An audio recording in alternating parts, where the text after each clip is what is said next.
اچھا میرا سر سوال یہ تھا آپ کے سوالات سے کہ آپ جو فرما رہے تھے نا چیزیں یہ رضات کبیر کے حوالے سے نا، تو میں تو تھوڑا کامن سینس کے پوائنٹ آف ویو سے کروں گا کیونکہ ظاہر ہے میں تو غیر عالم ہوں نا. جی سر. اس میں سر ایک چیز یہ ہے کہ ایک جو میں نے فتویٰ وغیرہ بھی پڑھا ہے اس میں یہ لکھا ہوا ہے کہ یہ جو سارا رضات کبیر کا مسئلہ ہے نا، اس کی تو بنیاد ہی یہ بیسیکلی اخلاق، شرم، حیا اور پردہ ہے. اس کی بنیاد ہی یہی ہے. یعنی یہ کسی نے کفار نے بھی شاید اعتراض کیا تھا جو آپ نے کیے ہیں، تو مسلمانوں نے ان کو یہ جواب دیا ہوا تھا کہ اس کی تو بنیاد کیا ہے. تم غور کیوں نہیں کرتے اس چیز پہ کہ یہ جو روایت میں بات کی گئی اس کی تو بنیاد ہی شرم، حیا اور پردہ ہے. تو کیا یہ بات تصور کی جا سکتی ہے کہ جو عورت کسی غیر مرد کو جو کہ اس کے گھر میں پلا ہوا بچہ ہو اس سے حیا کرے اور وہ نعوذ باللہ یہ کام کرے جو آپ فرما رہے ہیں، تو وہ کہتے ہیں جی کہ یہ کامن سینس بھی بتا رہی ہے کہ اس سے مراد یہ نہیں ہے کہ نعوذ باللہ استغفر اللہ کوئی جناب اپنے پستان سے کسی کو دودھ پلا دینا ہے، بلکہ کامن سینس بھی بتا رہی ہے کہ یہ دودھ پلانا کچھ اور طریقے سے ہے. یہ ممکن ہی نہیں ہے کہ ایک عورت جو ویسے نارمل حالات میں اس سے پردہ کر رہی ہے، اسے شرم کر کھا رہی ہے، تو وہ نعوذ باللہ اس کے سامنے اپنا جو ہے اس کو دودھ اس طریقے سے نعوذ باللہ پلا دے. یہ تو بالکل عقل کے خلاف ہے. دوسری چیز یہ ہے کہ جو دودھ پلانا ہے وہ ویسے بھی ہر وقت ہر عورت نہیں کسی کو دودھ پلا سکتی. یہ تو آپ کو پتہ ہونا چاہیے. یہ تو بنیادی میڈیکل کی ایسی بات ہے، اس میں تو کوئی شک ہی نہیں. ایسا تو نہیں کہ ہر عورت جو ہے وہ راہ چلتی بھی کسی کو دودھ پلا سکتی ہے. اور پھر اگلی جو بات میں نے آپ سے کرنی ہے نا، جو الزامی جواب ہے، وہ mahajja.com ویب سائٹ ہے. تو اس کے اوپر مجھے کچھ اس سوال کے اوپر شیعہ ذات کو الزامی جوابات انہوں نے دیے ہوئے تھے، وہ میں آپ کی خدمت میں پیش کروں گا. آپ اوریجنل ویب سائٹس کھول کے نا، سوری اپنی وہ اوریجنل کتب کھول کے تو دیکھ لیجئے گا. سب سے پہلے تو سر انہوں نے دیا ہوا ہے بہار الانوار والیوم 43 پیج 78. اوکے. اور یہ آپ کی جو اسلام کویسٹ ویب سائٹ ہے اس میں کیا لکھا ہے؟ اس پر بھی یہ روایت دی ہوئی ہے. انہوں نے روایت کو مطلب ہے ضعیف کہنے کی کوشش کی ہے. ٹھیک. مزید کچھ ہے یا ختم ہو گیا؟ ایک تو یہ روایت ہے، آپ باقی بھی نوٹ کر لینا پھر میں. ہاں آپ بولتے جائیں. اچھا پہلی روایت میں نے گزارش کی تھی نا سر، بہار الانوار والیوم 43 پیج 78. اور یہ اسلام کویسٹ ویب سائٹ پہ بھی آپ کی جو ہے نا وہاں پہ بھی یہ بندے نے سوال پوچھا ہے، تو انہوں نے کھل کے انکار نہیں کیا، پر انہوں نے کہا جی روایت اس طرح کو معتبر نہیں ہے یہ. اچھا اگلی جو روایات انہوں نے دی ہیں، انہوں نے کہا جی شیعہ مسلک کے اندر تقریباً اجماع شیعہ مجتہدین کا اس چیز پہ حدیث کے مطابق، کوئی اپنے پاس سے نہیں مجتہدین نے گڑا بلکہ شیعہ مسلک میں حدیث ہیں کہ رضات کبیر سے رضات ثابت ہو جاتی ہے. انہوں نے کہا شیعہ کا اجماع ہے اس کے اوپر. اور حوالے انہوں نے دیے ہیں حر العملی کی وسائل الشیعہ، حر العملی کی وسائل الشیعہ والیوم 20 پیج 403. حر العملی کی وسائل الشیعہ والیوم 20 پیج 403. دوسرا والا دیا ہے کافی کتاب الحجہ والیوم 1 پیج 386. پھر پیج 373. پھر پیج 387. اور رائے دی ہوئی روایتیں. اچھا حر عاملی انہوں نے کہا جی شیعہ میں نہ صرف یہ کہ جلد نمبر 20 جلد نمبر 20 اوکے، اور صفحہ نمبر 403. حر العملی کی وسائل اور الشیعہ کافی کی جلد نمبر 1 صفحہ نمبر 386. اوکے کافی ہے بھائی، اور کافی یہ پیدائش امام حسین علیہ السلام والا چیپٹر ہے. اوکے کوئی بات نہیں، کوئی بات. اچھا اس میں ایک اور بات بتا دوں، انہوں نے ایک عجیب بات بتائی. انہوں نے کہا شیعہ میں کس نے عجیب بات بتائی؟ عجیب بات انہوں نے مجہ ویب سائٹ والے نے بتائی کہ اہل سنت میں تو یہ ہے نا کہ عورت کی رضاعت کا مسئلہ ہے، شیعوں میں مرد سے بھی ثابت ہوتی ہے، رضاعت کبیر مرد سے بھی ثابت ہوتی ہے. بکواس کر رہا ہے. انہوں نے کہا یہ تو اتنا بڑا ظلم ہے کہ اہل سنت پہ بہتان لگا رہے ہیں. کس نے کہا کہ مرد سے ہوتی ہے؟ اہل سنت میں تو مسئلہ پھر بھی تو انہوں نے کہا ان کی روایات سے ثابت ہے. اور انہوں نے پھر حضرت ابو طالب رضی اللہ تعالیٰ عنہ والی روایت پیش کی ہے. شاید انہوں نے کہا اسی سے شیعوں نے حجت پکڑی ہے. اس سے کس نے کہا کہ اس سے کوئی محرم بنتا ہے؟ کیا بات کر رہے ہو تم؟ mahajja.com ویب سائٹ ہے، اس پہ اچھی بات ہے. کافی ہے. سن لیا بھائی، اچھی بات ہے. میں آپ اس کا جواب دے دوں گا. ٹھیک ہے، ایک منٹ ابھی جو ہے میں کہہ دوں کیا ایک منٹ کہ کتاب لے کے آ جائیں بہار الانوار. اور بہار الانوار میں کہہ دوں کہ لے کے آ جائیں. اوکے اب انہوں نے کہا کہ اس میں عفت کا مسئلہ ہے، اس کا اصل اساس عفت ہے، پردے کا مسئلہ ہے. تو میرے محترم ناظرین آپ سب کو پتہ ہے کہ اسلام نے عفت کے لیے، پردے کے لیے بہت زور دیا، پاک دامنی کے لیے بہت زور دیا. اور پاک دامنی کا طریقہ کار یہ نہیں ہوتی کہ آپ نے اگر کسی نامحرم مرد سے آپ نے خلوت میں ملنا ہی نہیں ہے. عفت کا تقاضا تو یہی ہے کہ اگر دو مرد اور عورت آپس میں نامحرم ہیں، ایک جگہ اکیلے ہوں، تو وہاں پہ اگر شیطان. اجازت دے تو میں ڈسکنیکٹ کر سکتا ہوں ابھی. اوکے ڈسکنیکٹ ہو کے چلے جائیں آپ، کوئی بات نہیں. موبائل بیٹری تو وہاں پہ شیطان بہت کافی طاقتور ہوتا ہے، ٹھیک ہے نا. تو وہاں پر یہاں اس کی ضرورت ہی نہیں ہوتی کہ آپ کسی نامحرم کے ساتھ اکیلے بیٹھے. اگر آپ نے پبلک میں کسی نامحرم، پبلک سے مراد یہ ہے کہ وہاں پہ دو اور بھی لوگ موجود ہیں نا. مثلا آپ کی بہن جو ہے مثلا اپنے ٹیچر سے اگر ملتی ہے، اپنے پروفیسر سے ملتی ہے، تو وہاں پہ اور بھی اسٹوڈنٹس ہیں، تو اس میں تو کسی قسم کی حرمت نہیں ہے. یا اگر گھر میں مہمان آ جاتا ہے، آپ کی ادھر ماں بیٹی، آپ کی بہن بیٹی ہے، آپ کے دوست آیا ہے، ٹھیک ہے نا، اس میں تو اگر وہ پردہ کر رہی ہیں تو اس میں حرمت نہیں ہے. تو عائشہ تو یہ کر سکتی تھی نا. اب پہلی بات ہے کسی سے نہ ملو، ملنے کی کیا ضرورت ہے؟ اگر ملنا ہی ہے تو پبلک میں ملا کرو، خلوت میں کیوں ملنے کی ضرورت ہے؟ تاکہ تمہیں پردہ نہ کرنا پڑے، ٹھیک ہے نا. پھر یہ کہ آپ دوسروں کو بیچ دیں کہ آپ کی بہن سے، آپ کی بھتیجی سے، آپ کی بھانجی سے وہ چھاتی سے دودھ پی لے، اس میں کون سی عفت ہے؟ یہ کس غیرت میں؟ تو اتنے دوسرے جو مسلمان صحابیات تھیں اور دوسرے ازواج رسول صلی اللہ علیہ وآلہ وسلم تھی جو اس مسئلے میں عائشہ کی بات کسی نے نہیں مانی ہے، ٹھیک ہے نا. کسی نے بھی عائشہ کی بات، وہ سب بے عفت تھیں، وہ سب بے عفت تھیں، اور بھائی وہ سب بے عفت تھیں کہ عائشہ کی بات کسی نے نہیں مانا. جماعت عمریہ کے علماء، مجتہدین، محدثین، صحابہ کرام، صحابیات، اور اس کے بعد اللہ آپ کا بھلا کرے تابعین، کسی نے اس کے فتوے پہ عمل نہیں کیا، کسی نے اس کے فتوے پہ عمل نہیں کیوں؟ یہ سب بے عفت ہے، صرف عائشہ با عفت ہے. پھر اس کے بعد جب آپ کہہ رہے ہیں نا کہ دودھ پلانے کا اور طریقہ کار ہوگا، رضاع کا اور طریقہ کار ہے ہی نہیں ہے میرے بھائی. جیسے کہ میں نے آپ کو کتب سے دکھا دیا کہ عائشہ کا فتویٰ یہ تھا کہ چوسنا شرط ہے، چوس کے 10 دفعہ چوسنا، اور رضاع کا مطلب ہی چوسنا ہے. رضاع بولتے ہی اسی کو، التقام الثدی کو بولتے ہیں، کہ منہ میں عورت کی پستان، عورت کی نپل منہ میں آ جائے. رضاع اسی جملے کا مفہوم ہے. اگر آپ کہتے ہیں کہ اس کا کوئی اور طریقہ کار تھا تو کیوں تاریخ میں نہیں ہے؟ آپ کے پاس کیوں احادیث نہیں ہے کہ عائشہ کی بہن کپ میں ڈال کر یا کاسے میں ڈال کر یا مٹکے میں ڈال کر کسی کو دودھ پلاتی تھی؟ یہ کیوں نہیں؟ جہاں تک آپ کا یہ کہنا، تو پہلی بات یہ ہے کہ آپ کی پہلی بات کی دودھ پلانے کا اور طریقہ کار ہوگا، یہ بالکل غلط ہے. یہ عائشہ کے اپنے فتوے کے خلاف ہے، لغت کے خلاف ہے، زبان کے خلاف. زبان میں رضاع بولتے ہیں اسی کو کہ منہ میں پستان لیا جائے. اس کے بعد اللہ آپ کا بھلا کرے، تیسرا شرط کیا ہے؟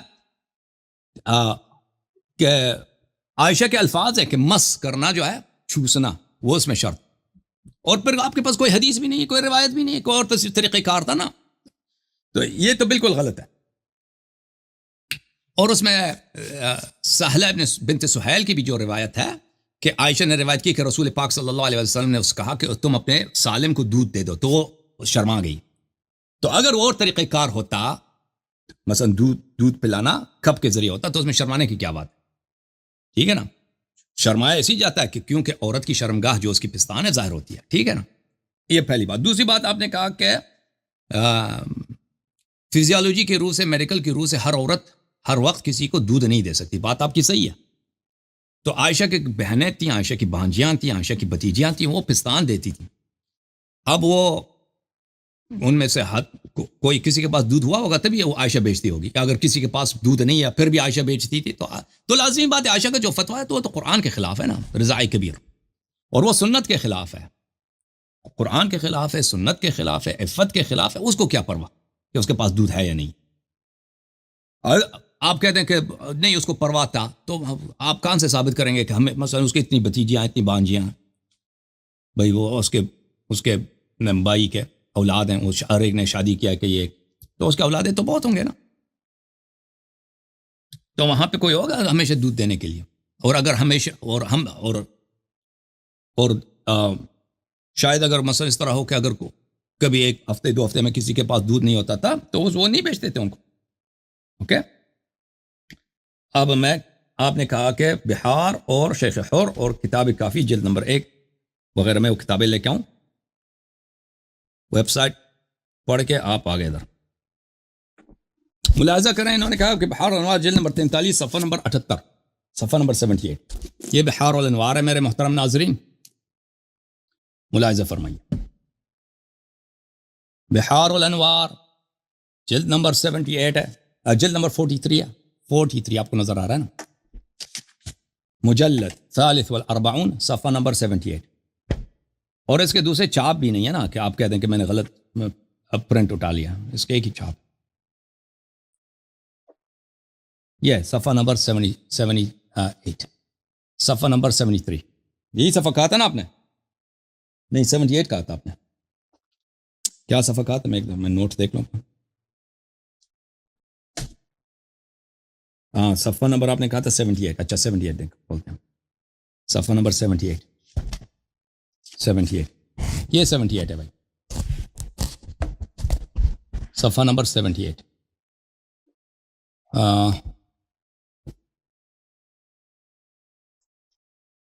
یہ جنت سے اہل بیت علیہ السلام کے لیے کھانا آیا, اس میں رضا کی بات نہیں, پہلے جو اوپر والے ہیں اس کے نیچے والی جو ہے سمعت ہوا.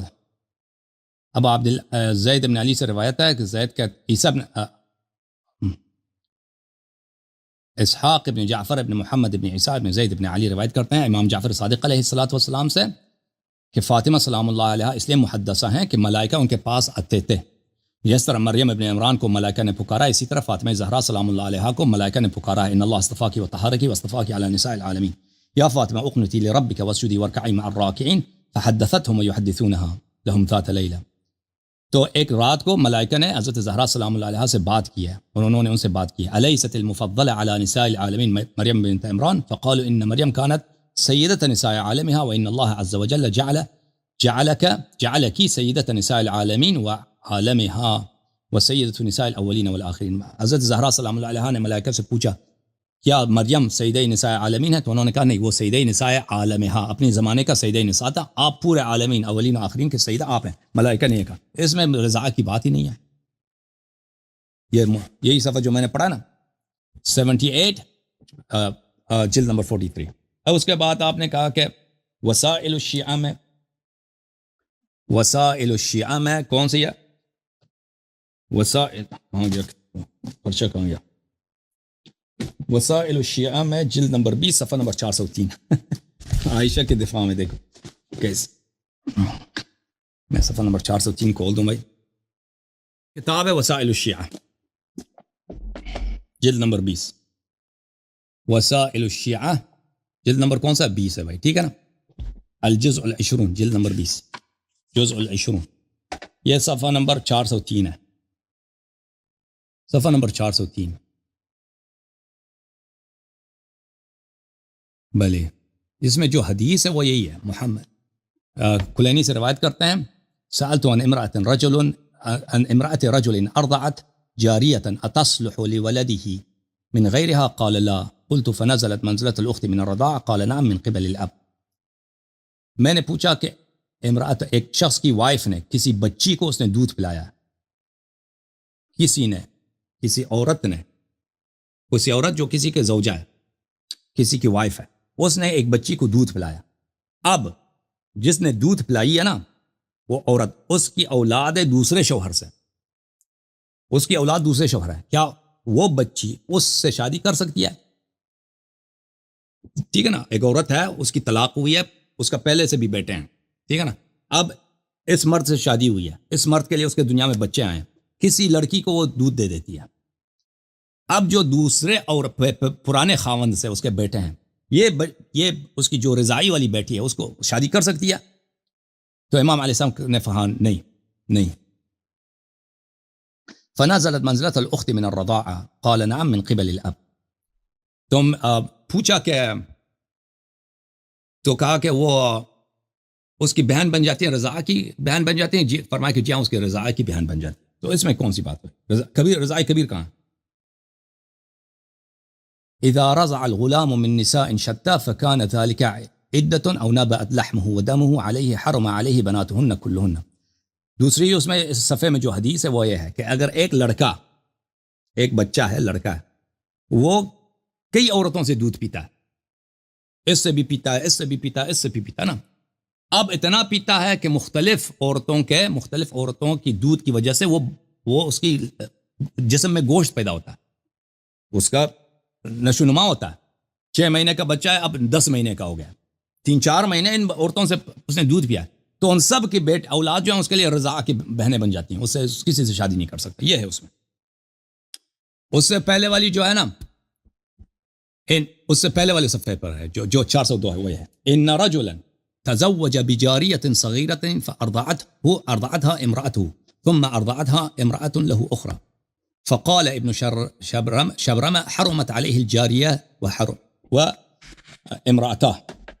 اچھا، ایک شخص دیکھیں، نکاح تو آپ اگر والدین اجازت دے دیں، اور یہ 2 شرط ہیں بھائی، ایک والدین نکاح اجازت دے دیں اور ایک بچی کی مصلحت میں ہو۔ آپ 6 مہینے کی بچی سے بھی جو ہے نا وہ نکاح ہو سکتا ہے، نکاح تو ہو سکتا ہے، نکاح کا حد اقل مدت تو ہے نہیں، مثلا ایک بچی 6 مہینے کا، آپ محرمیت کے لیے یا اس کے والد کی وصیت ہے یا والد نے وہ چاہتا ہے والد کے، مثلا پرانے زمانے میں اس طرح بہت ہوتا تھا، ایک بچہ مثلا 2 سال کا، بچی بھی 1 سال کا ہے نا، ان کا آپس میں بچپن سے نکاح کر دیتے۔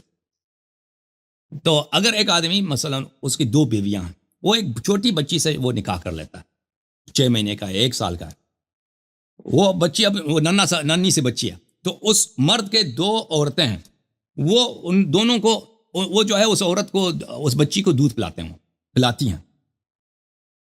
تو ابن شبرمہ اس زمانے میں جماعت مخالفین کا مجتہد تھا، فقیہ تھا، محدث تھا، وہ کہتا تھا کہ یہ تینوں اس پہ حرام ہو جاتے ہیں، تینوں، اس کے 2 جو اپنے عورتیں ہیں پرانے، اور وہ جو بچی چھوٹی ہے ننھی ہے، وہ تینوں، کیونکہ یہ آپس میں کیا ہے، آپس میں ماں بہن بن جاتی ہیں، تو آپ اپنی ماں، اپنی وائف کی ماں سے شادی نہیں کر سکتے، اور اپنی وائف کے بیٹی سے شادی نہیں کر سکتے، ٹھیک ہے نا؟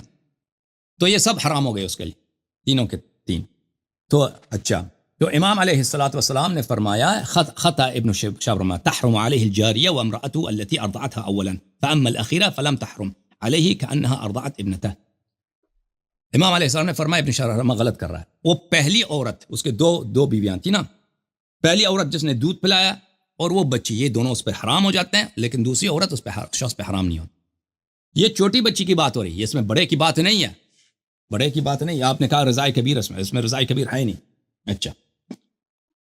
اچھا، پھر آپ نے کہا کہ کافی کے جلد نمبر 1 صفحہ نمبر 386، 373 اور 387 386۔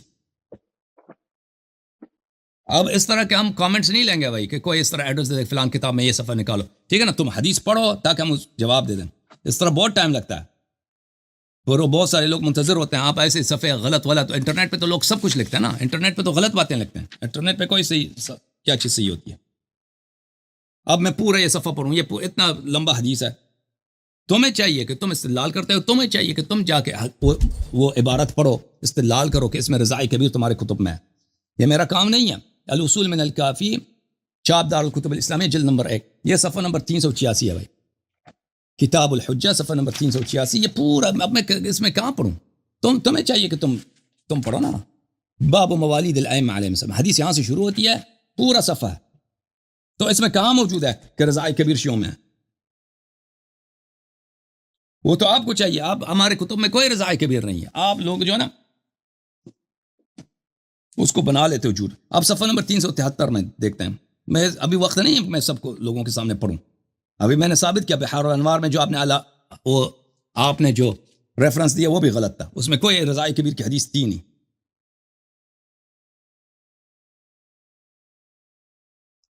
اب صفحہ نمبر 373 کا آپ نے بولا کافی میں، یہ صفحہ نمبر 373 ہے، باب کون سا ہے؟ من ادعى الامام وليس لها باهل، صفحہ نمبر 373، جو شخص امامت کا ادعا کرتا ہے یا حق امام کا انکار کرتا ہے وہ مسلمان نہیں ہے، یہ سب اسی پر، رضاء کی بات ہی نہیں ہے۔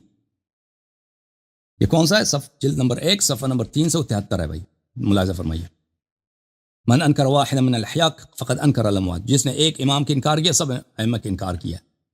بھلے یہ بھی حدیث جو ہے نا، یہ بھی اس میں جو آخری حدیث، اس کا بھی تعلق کسی صورت میں بھی رضاء سے نہیں ہے۔ بہرحال آپ نے جو ریفرنسز دیے غلط دیے ہیں بھائی صاحب، اب لے کے آتے ہیں ایک دوسرے